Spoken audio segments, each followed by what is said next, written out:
குறை. நாகமைந்தும் அவளின் குடை, அம்மா வந்து பாரு தீரும் குறை.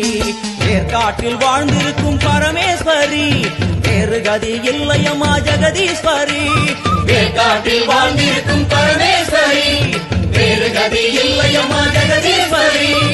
ஆடி வெள்ளியில தாயின் சந்நிதி பொங்க வச்சு பாருங்கம்மா. அம்மா பொங்க வச்சு பாருங்கம்மா. அம்மா பூங்கரகம் தூக்கி வந்து வேப்பிலையில் ஆடை